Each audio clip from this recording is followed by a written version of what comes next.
नमस्कार दोस्तों, स्वागत है आपका भानु नॉलेज शो में। दोस्तों आज ये पहली क्लास है भारतीय संविधान की प्रस्तावना को लेकर। भारतीय संविधान जिन जिन एग्ज़ाम्स में आता है तो उनमें ये एक टॉपिक है, इम्पोर्टेंट टॉपिक है, छोटा टॉपिक है उद्देशिका या प्रस्तावना जिसे प्रेम्बल बोलते हैं। इससे भी क्वेश्चन पूछ लिए जाते हैं, 1-2 क्वेश्चन आ जाते हैं। तो इसको लेके ये वीडियो है और इसमें भी जो इसमें महत्वपूर्ण तथ्य हैं प्रस्तावना के या जो क्वेश्चंस बन सकते हैं उन्हीं तथ्यों को लेके आपके सामने प्रस्तुत हुए हैं।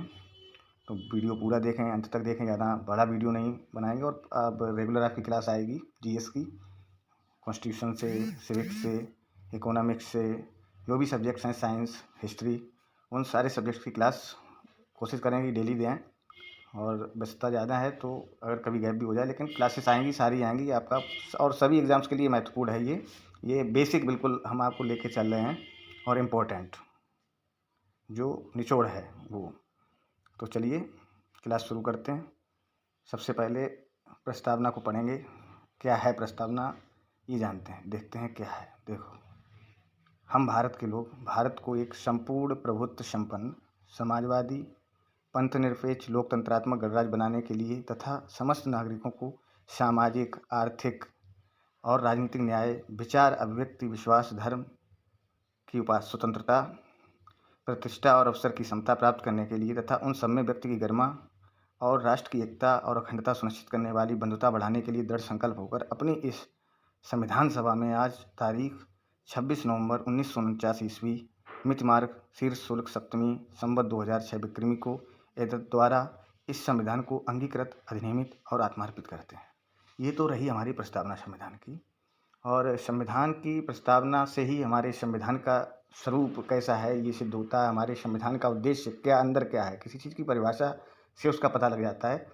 तो हमारे संविधान की परिभाषा कह लीजिए या पूरी कुंडली इसको बोल लीजिए कि इससे ये सिद्ध होगा, कोई भी नया या कोई अदर कंट्री का देखेगा, पढ़ेगा कि भारत का संविधान है कैसा, उसका स्वरूप कैसा है। पूरा कह सकते हैं संविधान का मूल ये है। तो सबसे पहले है कि हम भारत के लोग, मतलब हमारे देश में सबसे ऊपर है संविधान, सर्वोपरि है संविधान। संविधान के हिसाब से ही हमारा देश चलता है। और उस संविधान से भी ऊपर एक तरीके से कह सकते हैं जनता है, क्योंकि वो जनता ही पारित कर रही है उस संविधान को। सारी शक्ति किसमें निहित है? जनता में। तो हम भारत के लोग भारत को एक प्रभुत्व संपन्न, संपूर्ण प्रभुत्व संपन्न, मतलब कि हमारे ऊपर किसी का प्रभुत्व नहीं है, प्रभाव नहीं है। हम स्वतंत्र हैं अपने निर्णय लेने के लिए, हम सक्षम हैं। समाजवादी, पंथनिरपेक्ष, कोई पंथ नहीं है देश का। लोकतंत्रात्मक, तो लोकतंत्र है ही अपने यहाँ, जनता का शासन, जनता द्वारा, जनता के लिए। गणराज्य बनाने के लिए तथा समस्त नागरिकों को सामाजिक, आर्थिक और राजनीतिक न्याय, 3 प्रकार के न्याय का ये वर्णन किया गया है इसमें। तथा विचार, अभिव्यक्ति, विश्वास, धर्म और उपासना, ये 5 प्रकार की इनकी स्वतंत्रता दी गई है हमें, प्रतिष्ठा और अवसर की समता प्राप्त करने के लिए। ठीक है। और गरिमा, राष्ट्र की एकता, अखंडता ये सुनिश्चित करने वाली बंधुता बढ़ाने के लिए। तो इसमें हमें याद रखना है कि हमारा संविधान कब पारित हुआ? 26 नवंबर 1949 को। लागू किया गया कब पूर्णतः? तो वो 26 जनवरी 1950, इसको गणतंत्र दिवस के रूप में मनाते हैं। और ये 26 नवंबर 1949 इसको हम लोग संविधान दिवस के रूप में मनाते हैं। तो इसमें कुछ पॉइंट्स हैं, इनको आप देख सकते हैं, इम्पोर्टेंट हैं। जो 26 नवंबर 1949 को पारित हुआ, ये याद रखना है हमें। और प्रस्तावना इतनी बड़ी नहीं है, इसमें पॉइंट्स हैं कुछ, कोई क्वेश्चन बन जाए, बड़े एग्जाम्स में बनते हैं। ठीक है। नेक्स्ट बात करेंगे हम संविधान के जो पॉइंट्स हैं मेन, इनमें से ये 3 पॉइंट्स बहुत इंपॉर्टेंट हैं, इनको आप ध्यान में रखेंगे। और पहला इसमें ये है पॉइंट्स जो ये कि संविधान की प्रस्तावना 13 दिसंबर 1946 को जवाहरलाल नेहरू, जो हमारे देश के प्रथम प्रधानमंत्री थे, उनके द्वारा संविधान सभा में प्रस्तुत की गई थी। प्रस्तावना को आमुख भी कहते हैं। क्या कहते हैं? आमुख। ये आप याद रखेंगे। ठीक है। और नेक्स्ट ये रहा, ये आमुख कहते हैं। और ये उद्देश्य प्रस्ताव के रूप में प्रस्तुत की गई थी संविधान सभा में। नेक्स्ट पॉइंट की बात करें तो नेक्स्ट पॉइंट है प्रस्तावना का विचार किस देश से लिया गया? प्रस्तावना का विचार अमेरिका से लिया गया। सीधा क्वेश्चन बन जाता है कि प्रस्तावना का विचार किस देश से लिया गया, तो अमेरिका से लिया गया। तो इसमें कोई याद करने वाली बात नहीं, आप एक बार इसको देखेंगे वीडियो को समझ जाएंगे। प्रस्तावना की भाषा, नेक्स्ट है प्रस्तावना की भाषा कहाँ से ली गई, तो ऑस्ट्रेलिया से ली गई। भाषा मतलब आप हिंदी अंग्रेजी से न जोड़ें, उसके शब्द और जो स्वरूप है प्रस्तावना का वो। नेक्स्ट हम बात करेंगे विशेषता है संविधान को की आत्मा या कुंजी प्रस्तावना को कहा जाता है ना। तो इससे भी एक क्वेश्चन बन सकता है, एग्जाम्स में आया है, कई एग्जाम्स में आया है, पूछ लिया गया है, सीधा सीधा पूछ लेते हैं कि संविधान की आत्मा किसे कहा गया है। 4 ऑप्शन दे दिए गए आपको, मूल कर्तव्य, मौलिक अधिकार या नीति निर्देशक तत्व, उसमें एक प्रस्तावना भी दे दिया गया। तो आप कंफ्यूज ना हो, याद रखें कि संविधान की आत्मा है तो इसको प्रस्तावना को कहा जाता है। ठीक है, संविधान की आत्मा या कुंजी किसे कहा जाता है? प्रस्तावना को। और कंफ्यूज ना हो आप, एक और पॉइंट है, बी आर अम्बेडकर ने कहा था, हमारे बी आर अम्बेडकर ने कहा था कि किसे आत्मा कहा है, संविधान की आत्मा, भीमराव अम्बेडकर जी ने। तो उन्होंने अनुच्छेद 32 संवैधानिक उपचारों का अधिकार, जो मौलिक अधिकारों में अनुच्छेद है, उसको संविधान की आत्मा कहा गया। अगर ऐसे करके पूछता है कि बी आर अम्बेडकर ने संविधान की आत्मा किसे कहा, तो आप अनुच्छेद 32 जो है 32 उसको बोलेंगे। और नॉर्मली ओवरऑल संविधान की आत्मा या कुंजी किसे कहा जाता है, तो प्रस्तावना को। ठीक है, नेक्स्ट पॉइंट पे चलते हैं कि संविधान की प्रस्तावना उद्देशिका के विषय में महत्वपूर्ण कथन। बहुत सारे कथन कहे गए हैं, लेकिन जो इम्पोर्टेंट, जो अभी तक पूछे गए हैं, वही 3 कथन की बात करेंगे हम।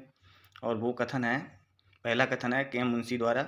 जो के एम मुंशी थे, उन्होंने प्रस्तावना को राजनीतिक कुंडली कहा था। इसको याद रखना है, आपको पूछ लेता है, कई एग्जाम्स में पूछा गया है। नेक्स्ट हम बात करेंगे एन ए पालकीवाला। इन्होंने प्रस्तावना को संविधान का परिचय पत्र कहा। बिल्कुल सही कहा है, क्योंकि संविधान की प्रस्तावना उसका परिचय पत्र ही है, वो बताती है कि उसके अंदर क्या है। नेक्स्ट अल्लादी कृष्ण स्वामी अय्यर, उन्होंने दीर्घकालीन सपनों का विचार कहा था। ठीक है, नेक्स्ट चलते हैं, प्रस्तावना में संशोधन। ये आप बहुत इंपॉर्टेंट पॉइंट है कि प्रस्तावना में संशोधन कितनी बार हुआ ये याद रखना है, और संशोधन हुआ है तो वो संशोधन, उसके बारे में थोड़ा जानकारी याद रखें। तो प्रस्तावना में अभी तक सिर्फ एक बार संशोधन हुआ है, इतना याद रखना, क्योंकि प्रस्तावना के विषय में कहानी काफ़ी लंबी है। इतना याद रखिए, बेरूवाड़ी संघवाद मामले में सुप्रीम कोर्ट ने कहा था कि प्रस्तावना जो है ये संविधान का भाग नहीं है, नहीं माना था, और इसमें संशोधन नहीं किया जा सकता। इस वाले पॉइंट को लेके तो नहीं हुआ था संशोधन।